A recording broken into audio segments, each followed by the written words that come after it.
Hello everyone, welcome to YouTube channel of SPC. आज हम लोग पढ़ने वाले हैं ओम्स लॉ के आगे।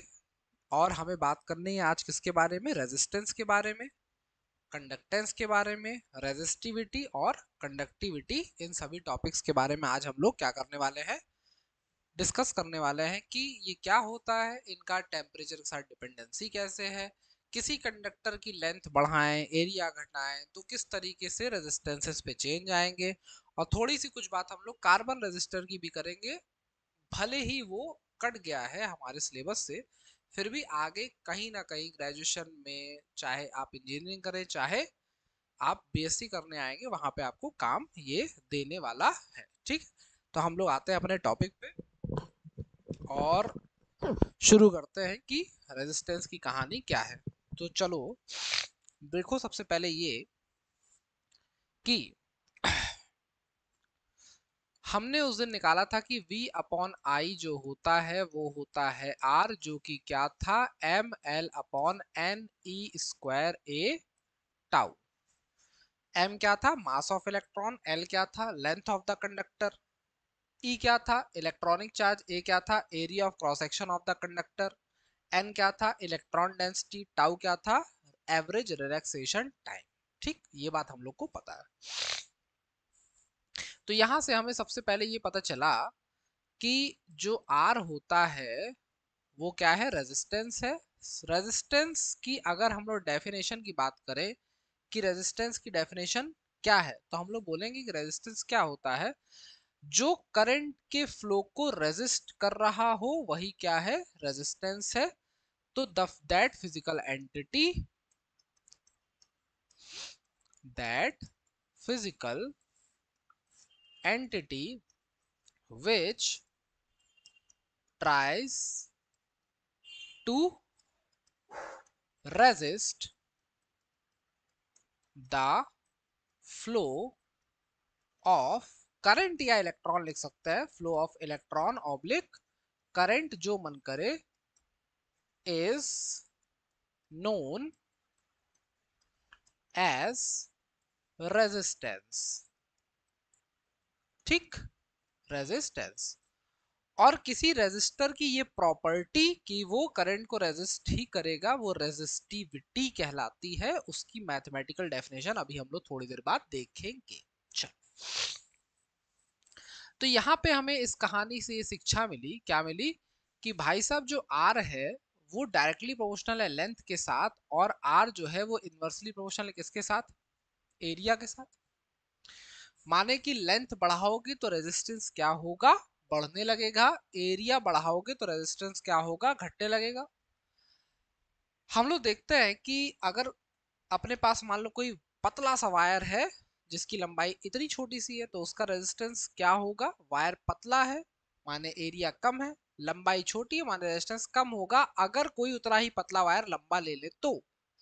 ठीक, तो कंपैरिजन वाले क्वेश्चन तुमको देखने को मिलेंगे, तो उस तरीके का कोई क्वेश्चन अभी हम लेंगे भी।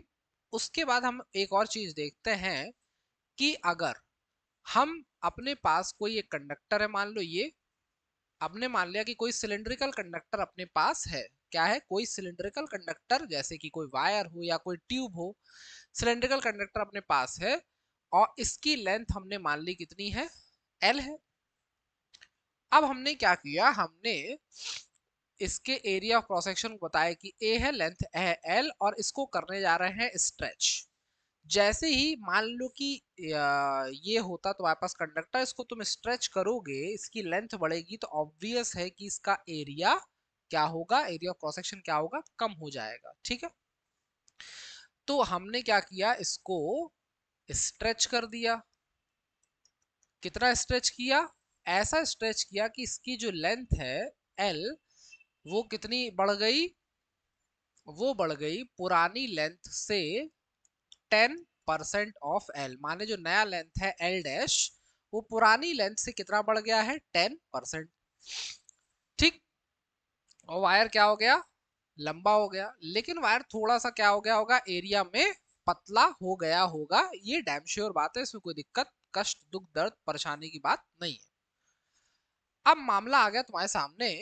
मामला क्या आ गया? मामला ये आ गया कि भाई अगर इस वायर की लंबाई बढ़ा दी हमने 10% स्ट्रेच करके, और इसका रेजिस्टेंस अगर पहले आर था, तो अब नया रेजिस्टेंस कितना होगा ये बताओ। तो हम लोग कहे कि यार इसका रेजिस्टेंस बताना है, तो चलो एक काम करते हैं। हम लोग सबसे पहले बात करते हैं कि यहाँ क्या माजरा हो गया। तो यहाँ माजरा ये है कि पहले जो लेंथ है एल डैश है वो क्या हो गई एल, और 10% ऑफ एल का मतलब क्या होगा 10/100। काटा कितना आया 0.1 ऑफ एल, तो कितना आ गया 1.1 एल। ये कौन है एल डैश। ठीक। अब एल डैश अपॉन एल की वैल्यू अगर लोगे तो कितनी आएगी 1.1 यहां से आएगी। अब देखो अगली सोचने वाली बात क्या है। अगर इसका वॉल्यूम हम मान लेते हैं कि 5 सेंटीमीटर क्यूब है, इसको लंबा करे छोटा करे सिकोड़ दे कॉन्ट्रैक्ट कर दे, तो क्या इसके वॉल्यूम में कोई चेंज आएगा? नहीं, माने वॉल्यूम चेंज नहीं होता है। चेंज क्या होगी, केवल लेंथ चेंज होगा तो एरिया चेंज होगा, एरिया चेंज होगा तो लेंथ चेंज होगी।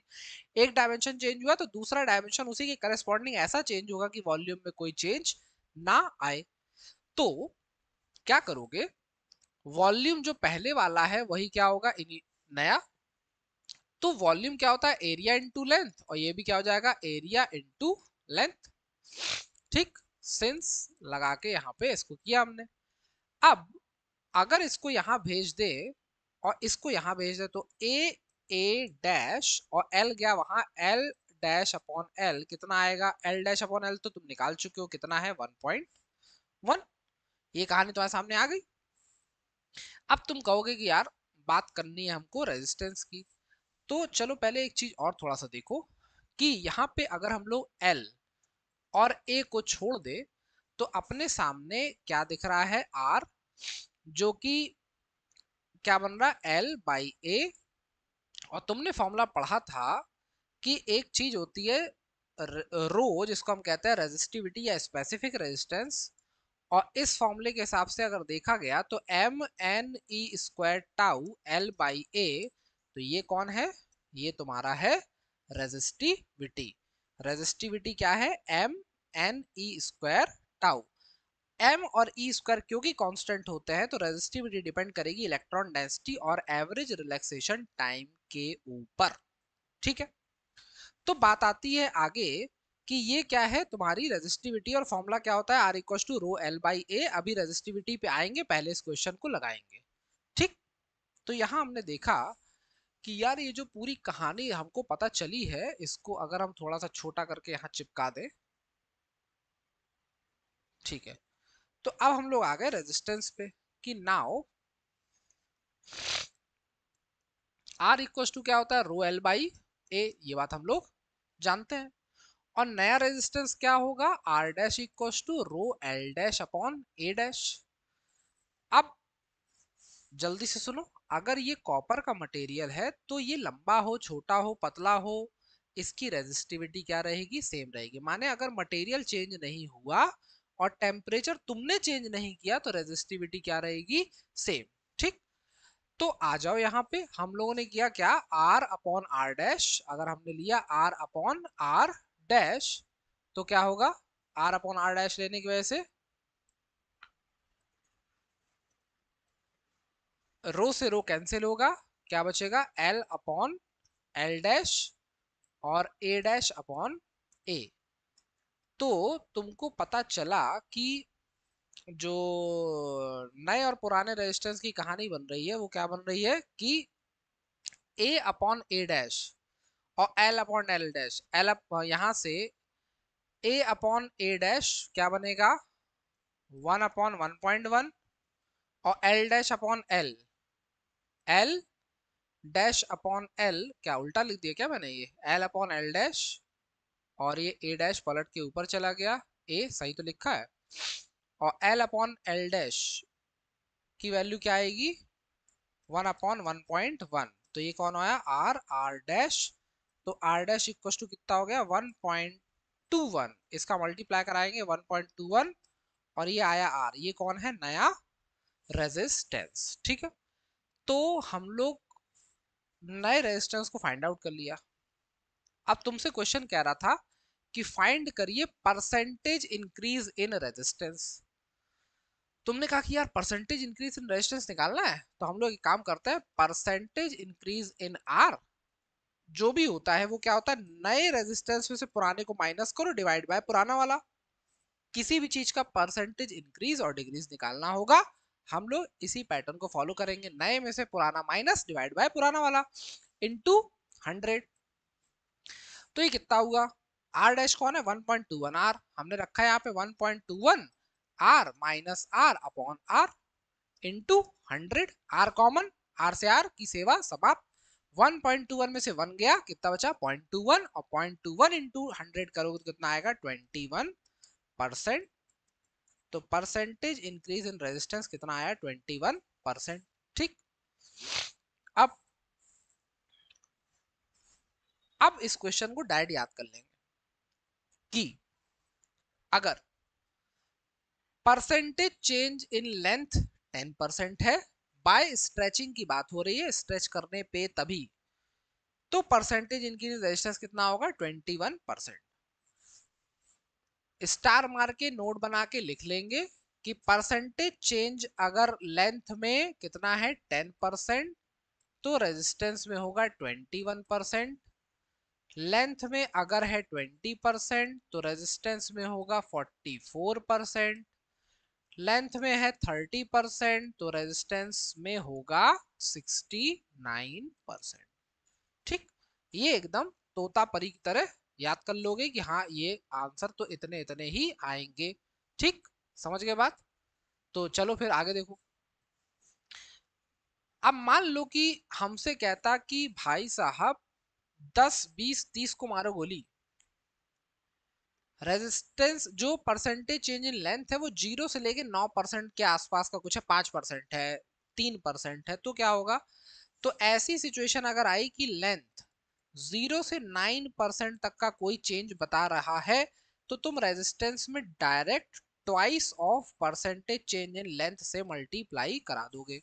माने से बोला कि 5% चेंज कर दिया स्ट्रेच करके, तो रेजिस्टेंस कितना हो जाएगा 10%। ठीक, क्लियर कट बात। हल्का सा ज्यादा होता है, इतना हल्का सा ज्यादा होता है कि हम उसको नेग्लेक्ट कर देंगे, लेकिन यहाँ पे नेग्लेक्ट नहीं करेंगे। ऐसी सिचुएशन में अब क्या होगा, दुगने से थोड़ा सा ज्यादा। ठीक, समझ गए बात। 10 पे 21 है, 20 पे कितना है 44 है, और 30 पे कितना है 69 है। बताओ कोई समस्या किसी को इस चीज में, इस चीज में किसी को कोई समस्या नहीं होनी चाहिए। अच्छा, इसको ऐसे भी देख सकते थे कि अगर लिखा था L 10% और L 20% और L कितना 30%, तो एक बात बताओ कि 10 का दुगना कितना होता 20, और 1 जो 1 है अपना 1 का स्क्वायर कितना होता है 1, तो कितना आया 21%। इधर देखो 20 का दुगना 40 और 2 का स्क्वायर 4, तो कितना आया 44%। 30 का दुगना 60 और 3 का स्क्वायर 9, तो कितना आएगा 69%। ठीक, इसको ऐसे भी याद कर सकते हो, आराम से आंसर आएगा, कोई दुख दर्द वाली बात नहीं है। ठीक है, तो अब बात आ गई कि ये रेजिस्टिविटी ससुरी क्या है। तो हम लोग आ गए कि व्हाट इज रेजिस्टिविटी। रेजिस्टिविटी, तो हमने देखा कि जो अपना रो है उसकी डेफिनेशन जब हम देने आएंगे, तो उस रो की डेफिनेशन हम लोग कई तरीके से दे सकते थे। सबसे पहली डेफिनेशन तो जो हम लोगों ने पढ़ा कि सिंस वी नो दैट, हमें पता है कि जो रो होता है वो आर ए बाई एल है, और अगर हम लोग क्या कर दें, if length equals to 1 metre हो जाए और area equals to 1 metre square हो जाए, तो ऐसी सिचुएशन में जो रो है वो क्या हो जाएगा आर। रो क्या बन जाएगा हमारा आर बन जाएगा। अगर रो आर बन जाएगा तो रो को डिफाइन कैसे करेंगे, rho what is rho, rho is specific resistance और रेजिस्टिविटी। रेजिस्टिविटी का दूसरा नाम क्या है अपना स्पेसिफिक रेजिस्टेंस। तो व्हाट इज रो, रो को क्या बोल रहे हो, resistivity is defined as, equal को क्या बोलते हैं इज डिफाइंड एज, आर क्या है resistance, resistivity of a resistor is defined as its resistance if length and area of cross section both have unit values. ध्यान से देखो क्या बोलेंगे, resistivity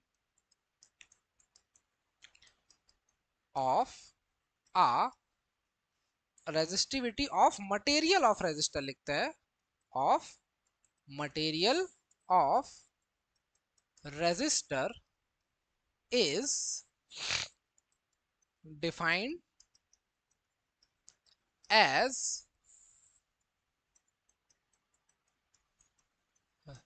resistance of the resistor या resistance of it लिख दो if area and length of resistor both have unit values। कब? जब दोनों की वैल्यूज कैसी हो, 1 1 हो। यूनिट का मतलब क्या होता है, वैल्यू कितनी हो, 1 1 हो। अच्छा ठीक है, तो ये हो गई डेफिनेशन। अब बात आई फिर से कि व्हाट इज रो। आपने कहा यार रो फिर से क्या है रो। तो रो को हम ऐसे और डिफाइन कर सकते हैं कि जो अपना रो भाई साहब है वो जो होता है वो होता है क्या, E बाई जे, माने the ratio of electric field applied on a conductor और रेजिस्टर, चाहे जो लिख सकते हैं कंडक्टर और resistor, to the current density in it is defined as resistivity। क्या होता है, रेजिस्टिविटी होती है। अच्छा तो ये हो गई कहानी। अब बात आती है यूनिट। तो हमने देखा कि जो रो है अपना वो आर ए बाई एल है, और आर का यूनिट क्या होता है, ओम। एरिया का unit metre square upon metre, तो ये क्या हो जाएगा, ओम। मीटर क्या है, इसका यूनिट है। ठीक है, ऐसी डायमेंशन फॉर्मूला फाइंड आउट कर लोगे, उसमें क्या दिक्कत है। डायमेंशन फॉर्मूला फाइंड आउट करना हम लोगों ने सीखा है, रटने की जरूरत नहीं है, सीखा है वैसे निकालोगे, कोई समस्या वाली बात नहीं है। तो ये हो गया रो। अब बात आती है कि ये जो अपने आर और रो है, ये टेम्परेचर के साथ क्या रोल शो कर रहे हैं। टेम्परेचर के साथ इनका क्या माहौल है कि टेम्परेचर के साथ ये कैसे वैरी करेंगे। तो ध्यान से देखने वाली बात है कि जो अगर मान लो कि अपने पास चार चीजें होती हैं, एक होता है मेटल, एक होता है एलॉयज, एक होता है सेमीकंडक्टर, एक होता है इलेक्ट्रोलाइट। तो टेम्परेचर तुमने क्या किया, बढ़ाया। टेम्परेचर चारों के लिए क्या कर रहे हो, बढ़ा रहे हो। लेकिन मेटल में, एलॉय में, सेमीकंडक्टर में तुम्हें क्या मिल रहा है, हमको ये देखना है। तो मेटल में टेम्परेचर बढ़ाओगे तो रेजिस्टेंस बढ़ेगा, ठीक। एलॉय में टेम्परेचर बढ़ाओगे तो रेजिस्टेंस बढ़ेगा। सेमीकंडक्टर में रेजिस्टेंस घटेगा, इलेक्ट्रोलाइट में रेजिस्टेंस घटेगा। ठीक, इस बात को ध्यान रखेंगे। मेटल में रेजिस्टेंस बढ़ेगा, एलॉय में रेजिस्टेंस बढ़ेगा, सेमीकंडक्टर में रेजिस्टेंस घटेगा, इलेक्ट्रोलाइट में रेजिस्टेंस घटेगा। तुमसे कहेगा कि एक बात बताओ कि भाई साहब ये जो टेम्परेचर कोफिशिएंट ऑफ रेजिस्टेंस होता है, कौन होता है, टेम्परेचर कोफिशिएंट ऑफ रेजिस्टेंस, ये क्या सिचुएशन कैसा करता है, माने कि पॉजिटिव होता है कि निगेटिव। तो हम कहेंगे कि जो टेम्परेचर कोफिशिएंट ऑफ रेजिस्टेंस होता है वो मेटल्स के लिए कैसा होता है, पॉजिटिव। इसीलिए टेम्परेचर बढ़ाने पे रेजिस्टेंस क्या हो रहा है, बढ़ रहा है। जबकि सेमीकंडक्टर्स के लिए कैसा होता है, निगेटिव, कि टेम्परेचर बढ़ाओगे तो रेजिस्टेंस क्या होने लगेगा, घटने लगेगा। ठीक, बात समझ गए। एक्चुअल में इसके अंदर घुसोगे तो कारण और तगड़े तगड़े होते हैं। जैसे कि ये क्या होता है, m l n e square A tau. तो ये एन क्या है, इलेक्ट्रॉन डेंसिटी। जैसे ही सेमीकंडक्टर्स का टेम्परेचर बढ़ाएंगे वहां पे कंसंट्रेशन ऑफ चार्जेस ज्यादा होने लगेगी, इसी वजह से ये बढ़ेगा। जब ये बढ़ेगा तो रेजिस्टेंस क्या होने लगेगा, घटने लगेगा। ये बात थोड़ी सी जानने वाली है, अच्छी बातें है, थोड़ा सा पता होना चाहिए। ऐसे ही मेटल का भी रोल होता है, वो रोल में क्या होगा, इन्हीं पे आएंगे कि जो एवरेज रिलैक्सेशन टाइम है ये क्या होने लगेगा, कम होने लगेगा, और रेजिस्टेंस क्या होने लगेगा, बढ़ने लगेगा, अगर बात होगी मेटल्स की। ठीक, चलो तो आते हैं अब आगे। अब आ गए आगे, आगे आ गए कि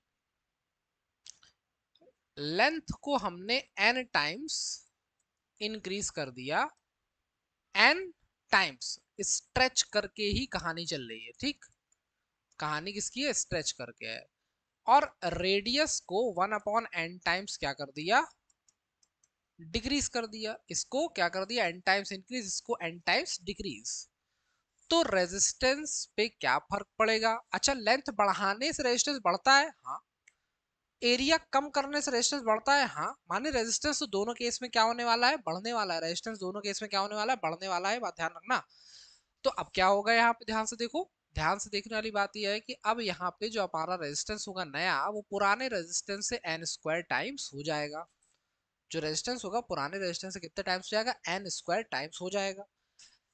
लेकिन अगर इसको 1/n टाइम्स कर दोगे तो ये कहानी और खतरनाक हो जाएगी, हो जाएगा n की पावर 4 r। माने पुराने रेजिस्टेंस में n की पावर 4 का क्या कराना पड़ेगा आपको, मल्टीप्लाई, मल्टीप्लाई कराना पड़ेगा। ठीक, चलो अब आओ कि रेजिस्टेंस और रेजिस्टिविटी हो गए, तो इनके दो भाई और बंधु हैं, भाई और बहन, कंडक्टेंस और दूसरा कौन है, कंडक्टिविटी। कंडक्टेंस क्या होता है, the reciprocal of resistance of any conductor is defined as its conductance. अगर कंडक्टेंस को हम लोग किसी टर्म G से डिनोट करें तो ये क्या होगा, 1/r। और और और R का यूनिट क्या होता है, ओम, तो इसका यूनिट क्या होगा, ओम इनवर्स। ओम इनवर्स को ही साइमेंस कहते हैं, तो S से भी डिनोट करा हुआ तुमको दिखाई देगा, S से, S वाले siemens. Conductivity, what is conductivity, resistivity की बहन क्या है, the reciprocal of resistivity of material, ये किसकी होती है, मटेरियल की, of any conductor is defined as its conductivity. और इसको शो करते हैं सिग्मा से, सिग्मा से, किससे, सिग्मा। और ये क्या होती है, 1/रो। और इसकी रो की यूनिट क्या होती है, ओम मीटर, तो इसकी यूनिट क्या होगी, ओम इनवर्स मीटर इनवर्स। और इसी को कहते हैं साइमेंस मीटर इनवर्स। ठीक, तो ये हो गया कंडक्टेंस, ये हो गई तुम्हारी कंडक्टिविटी। ठीक है, चलो तो इतनी बात हम लोग पहुंच चुके हैं। अब हम लोग आ जाते हैं एक दो सवाल पे, कि कुछ क्वेश्चन लगा लेते हैं। कि मान लो कि तुमको दो वायर दिए गए, क्वेश्चन मैं लिख देता हूं। चलो, क्वेश्चन अपने पास आ गया कि टू वायर्स है अपने पास, A and B, are of same mass and same metal. माने मटेरियल सेम है, मास सेम है। मटेरियल सेम का मतलब होता है कि रेजिस्टिविटी क्या हो गई, सेम। मटेरियल सेम होने का मतलब क्या होता है, रेजिस्टिविटी क्या हो गई, सेम। हमें दिया है कि diameter of A is half of diameter of B, और दिया है resistance of A is 32 ohm, then calculate the resistance of B. ठीक, तो क्या किया जाए, मैटर आ गया कि क्या किया जाए। तो हमें पता है कि जो रेजिस्टेंस होता है आर, वो क्या होता है, रो एल बाई ए। तो एरिया के लिए डायमीटर जैसी सिचुएशन तो दी है हमारे पास, लेकिन लेंथ की सिचुएशन हमें नहीं पता। तो हम लोग ऐसी सिचुएशन में क्या करेंगे, जो हम लोगों ने अभी एक जगह देखा था पहले, कौन से पेज पे देखा था, हम लोगों ने इसको देखा था यहाँ, कि इसको याद रखेंगे। ओ ओ ओ ओ ओ ओ ओ ये क्या हो गया भाई, इसको हम लोग याद रखेंगे कि a upon A dash equals to क्या होता है, एल डैश अपॉन एल। ठीक है, तो क्या होगा, a upon A dash equals to, since a upon A dash equals to क्या होता है, एल डैश अपॉन एल। ठीक है, एक minute, two wires A and B are of same mass and same metals. ठीक है, तो दोनों का, अच्छा इसको निकाल ही देते हैं, रुको, हम लोग इसका वॉल्यूम ले लेते हैं। दोनों का वॉल्यूम, मास क्या है, सेम है, मास सेम है, मेटल सेम है, माने डेंसिटी भी क्या होगी, सेम। तो दोनों का मास अगर सेम है तो हमें पता है कि मास इक्वल्स टू क्या होता है, वॉल्यूम इनटू डेंसिटी। तो पहले का मास ए एम ए, दूसरे का mass B m B, mass equals to volume into density, तो वी ऑफ ए डेंसिटी, ओ हो रेजिस्टिविटी नहीं, density density density density, density को शो किससे करें, डी तो वहां ले चुके हैं, और रो से तो रेजिस्टिविटी को शो कर रहे हैं। तो डेंसिटी को मैं किससे शो कर दूं, स्मॉल डी लिख देते हैं, स्मॉल डी ऑफ ए, और volume of B small D of B. तो डेंसिटी, क्योंकि मेटल सेम है तो डेंसिटी क्या होगी, सेम, तो ये क्या हो जाएगा, since D A is equals to D B, ये हमें पता है, तो therefore V A equals to V B. वो जो अभी हम लोगों ने लगा दिया था ना, A upon A dash equals to l dash upon l, वो किसके लिए होता है, स्ट्रेचिंग करने के लिए, ज्यादा भावुक होने की जरूरत नहीं थी। ठीक है, तो वी ए और वी बी बराबर हो गया।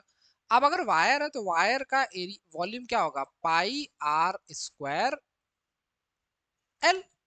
तो हमने नाम दे दिया कि ये ए है, ये ए है, और ये हो गया पाई आर स्क्वायर बी, तो ये हो गया एल बी।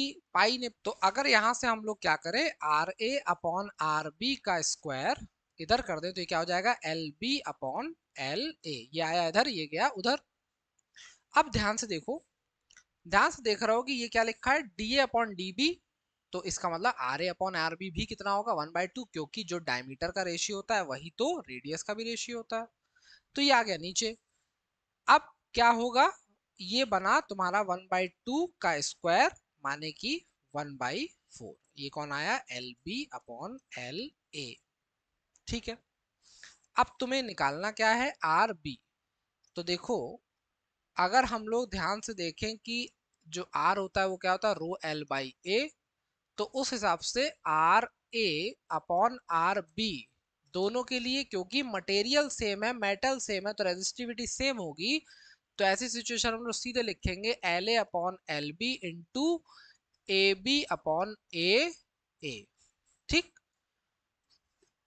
अब क्या होगा, तुमने कहा कि l A upon l B, और ये क्या होगा, पाई आर बी का square upon pi r A का स्क्वायर, पाई से पाई कटा, l A upon l B की वैल्यू हमें पता चली कुछ, l A upon l B कितना पता चला, 4 है, l A upon l B कितना पता चला, 4 है, जबकि R A upon R B, जो अपना R A upon R B था उसकी वैल्यू कितनी थी, 1/2, तो R B upon R A कितना हो जाएगा, 1/2, माने ये हो गया 2 का स्क्वायर, तो कितना आ गया, ये 4 और ये भी 4, तो 4 इंटू 4 कितना आ गया, 16, और ये कौन है, R A upon R B.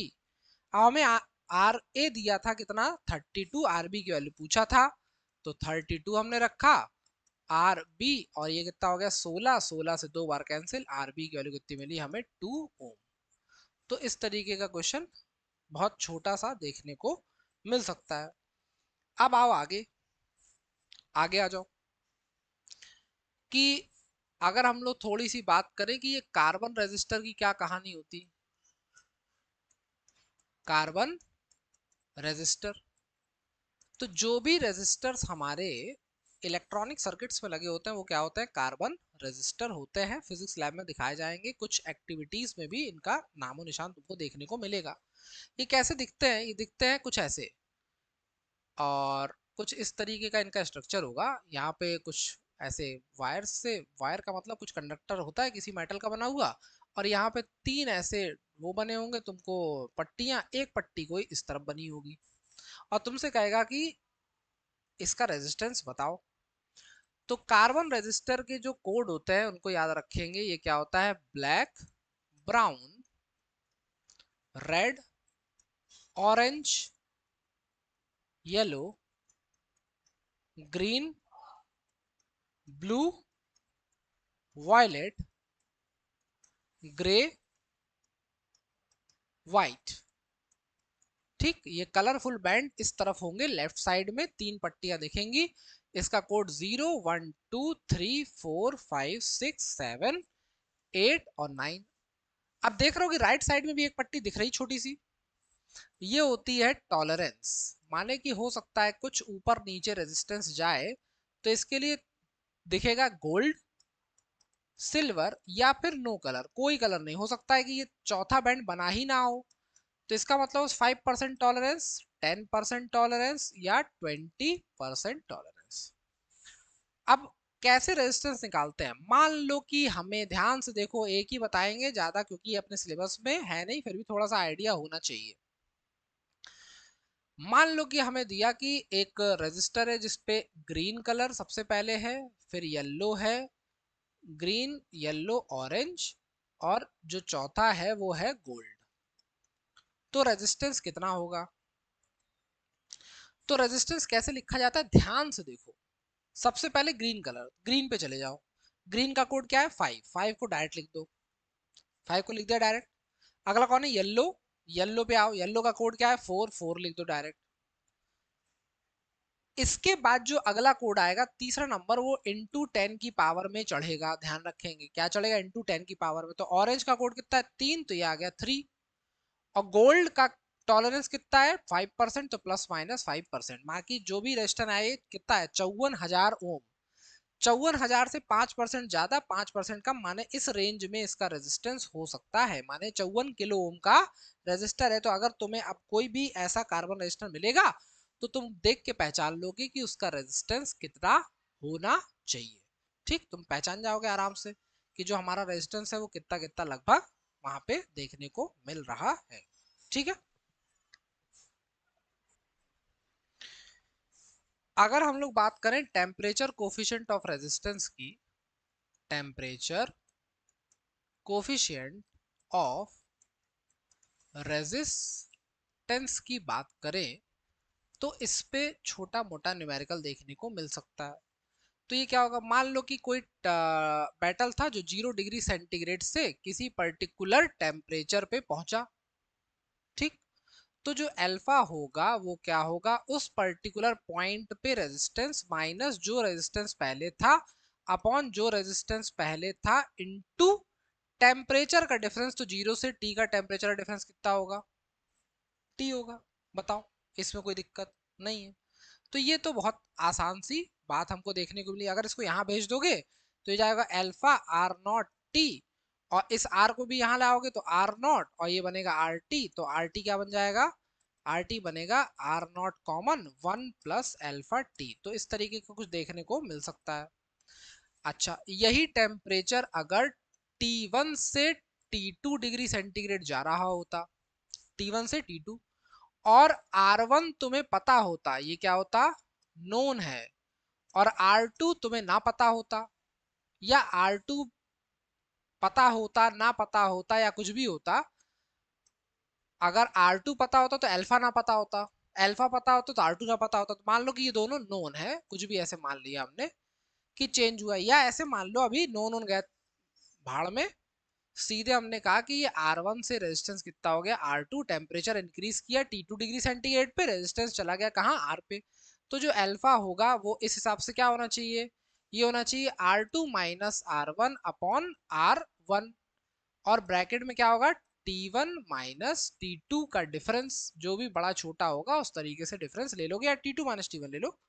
मान लो रेजिस्टेंस बढ़ ही रहा है ना, हम लोग उसकी बात कर रहे हैं, तो इसको क्या ले लिया हमने? T2 minus T1। ठीक, और ऊपर भी रेजिस्टेंस है नीचे भी रेजिस्टेंस, तो रेजिस्टेंस की यूनिट कटी, बचा कौन? टेम्परेचर। तो इसकी यूनिट क्या होती? पर डिग्री सेंटीग्रेड।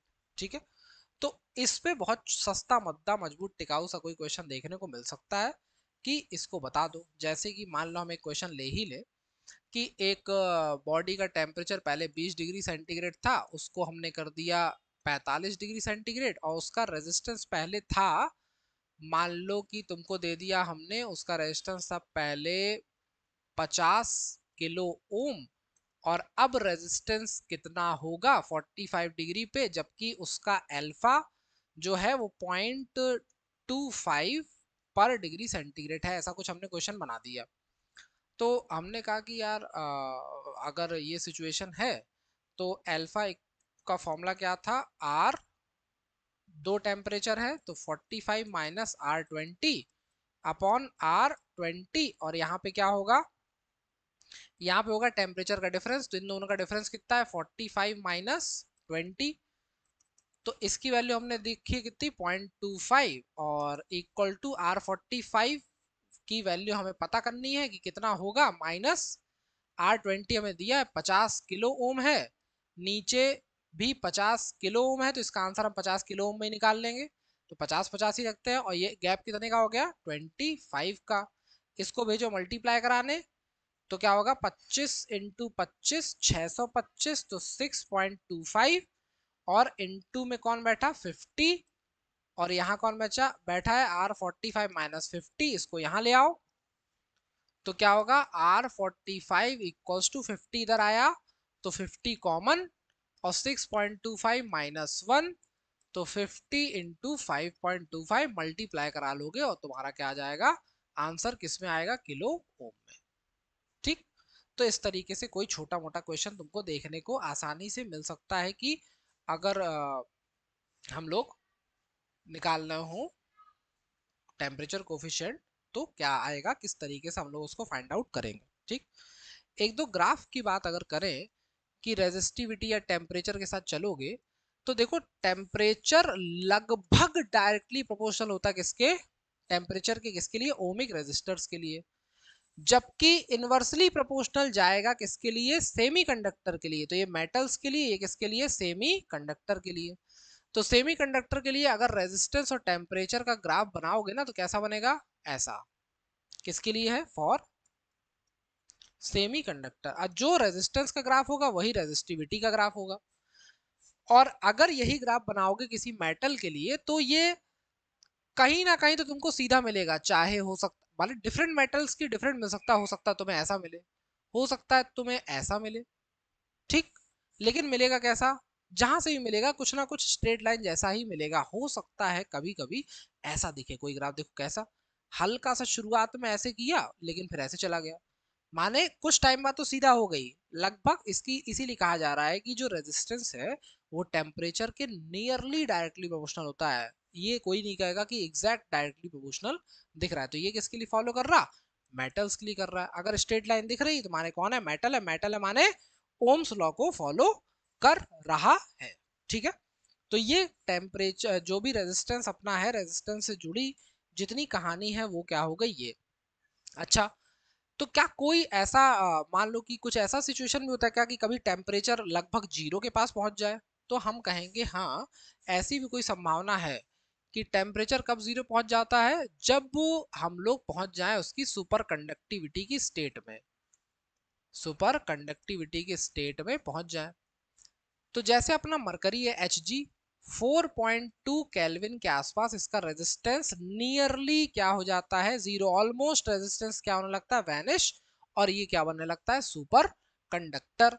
तो वो टेम्परेचर जिस पॉइंट पे रेजिस्टेंस ऑलमोस्ट वैनिश हो जाता है उसको या तो क्रिटिकल टेम्परेचर बोलते हैं या तो ट्रांजिशन टेम्परेचर बोलते हैं। तो कुछ बातें थोड़ा सा कान में एक बार गई हुई रहनी चाहिए कि हाँ भाई कुछ इस तरीके की बात भी होती है। ठीक, तो ऐसे ही डिफरेंट डिफरेंट मेटल्स के टेम्परेचर डिफरेंट डिफरेंट स्टेट पे जाएंगे। ऐसा नहीं कि केवल मेटल्स ही सुपर कंडक्टिव स्टेट में जाएंगी, और भी एलिमेंट सुपर कंडक्टिव स्टेट में जाते हैं।